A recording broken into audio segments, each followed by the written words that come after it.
मीरपुर नाम के शहर में तेजस अपनी पत्नी नीरू के साथ रहता था। पति पत्नी दोनों ही नौकरी करते थे। एक दिन तेजस गांव अपनी माँ के पास फोन करता है। हेलो, प्रणाम माँ। जीते रहो माँ, तुम दादी बनने वाली हो।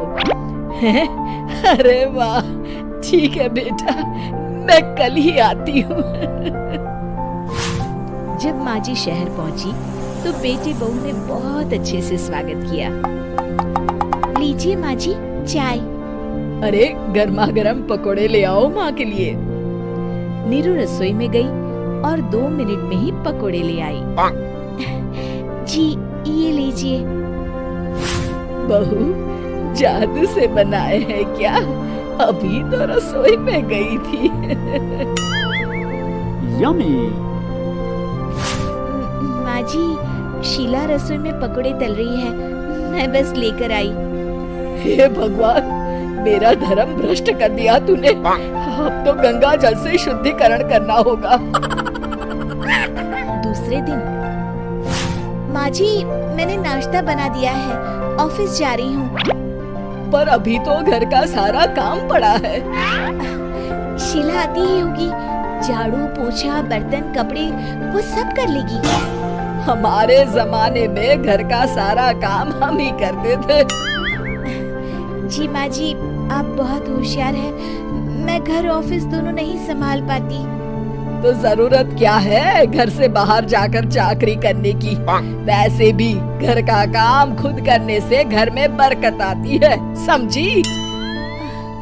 पर माँ जी। पर वर कुछ नहीं, इस महीने की पगार मिले फिर ऑफिस बंद है। हाँ।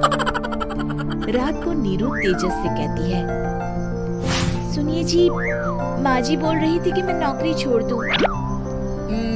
वैसे ठीक ही तो है, अभी तुम्हें आराम की जरूरत है। फिर भी आराम कहाँ, शीला को छुड़ाने के लिए बोल रही थी। तो अब 24 घंटे में इतना काम तो कर ही सकती हो। पर जॉब पसंद है मुझे, घर पर मन नहीं लगेगा। अगले दिन जब दोनों ऑफिस के लिए निकल रहे थे, मेरी तो कोई कीमत ही नहीं है इस घर में। माँ जी आजकल महंगाई बहुत है, रहन सहन भी बदल गया है, दोनों नौकरी करते हैं तभी ठीक रहता है। अच्छा, तू कहना क्या चाहती है? मेरा बेटा तुझे बिठा के खिला नहीं सकता? तू ही इस घर का खर्च चला रही है, हैं? नहीं माँ जी, मेरा वो मतलब नहीं था। मतलब खूब समझती हूँ, ये बाल धूप में सफेद नहीं किए मैंने। हाँ। अब तो ये रोज का काम हो गया था। तेजस भी रोज की झिकझिक से परेशान हो गया था। एक दिन उसने कहा, नीरू वैसे भी तुम्हें मैटरनिटी लीव मिलने वाली है, तो अभी से ही छुट्टी ले लो। पर क्या, मेरी सैलरी अच्छी खासी है। आखिर नीरू ने रिजाइन कर दिया। जब बच्चा हुआ तो घर में सब बहुत खुश हुए। कुछ दिनों बाद तेजस फाइल देख रहा था। क्या हुआ तेजस, कुछ परेशान लग रहे हो?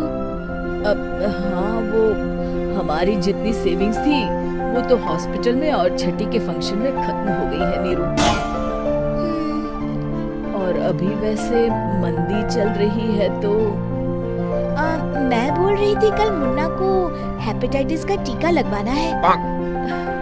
नीरू क्या पोस्टपोन नहीं कर सकते? नहीं जी, बिल्कुल नहीं। अब तेजस को समझ में आ रहा था कि उससे गलती हुई है। पैसों की कमी का असर घर के माहौल पर भी पड़ रहा था। अगले दिन, बेटा मेरा चश्मा और ये दवाइयाँ ले आना, पर्चा देते हुए माँ जी ने कहा। जी। तेजस, मुन्ना के लिए दूध का डिब्बा और डायपर भी ले आना, और ये किराने के सामान की लिस्ट है, इसे भी लाना है। तेजस गुस्से में लिस्ट मरोड़कर फेंकता है और चिल्लाता है, पैसे क्या पेड़ पर उगते हैं? ये ले आना, वो ले आना। अरे पर ये जरूरत का सामान ही है। वो गुस्से में बिना कुछ कहे ऑफिस चला गया। अरे लंच तो ले जाइए। नीरू दौड़कर डिब्बा पकड़ाती है। एक दिन खाना खाने के बाद, नीरू, अब तो मुन्ना कुछ बड़ा हो गया, तो अब तुम वापस ज्वाइन कर लो ना जॉब। पर इस रिसेशन में जॉब मिलना बहुत मुश्किल है। ट्राई तो करो।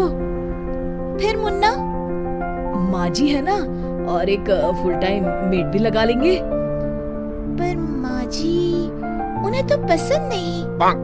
तभी माँ जी वहाँ आ जाती है और प्यार से नीरू के सर पर हाथ फेरते हुए बोलती है, अब मेरी समझ में आ गया बहू, पहले के और अब के समय में अंतर है।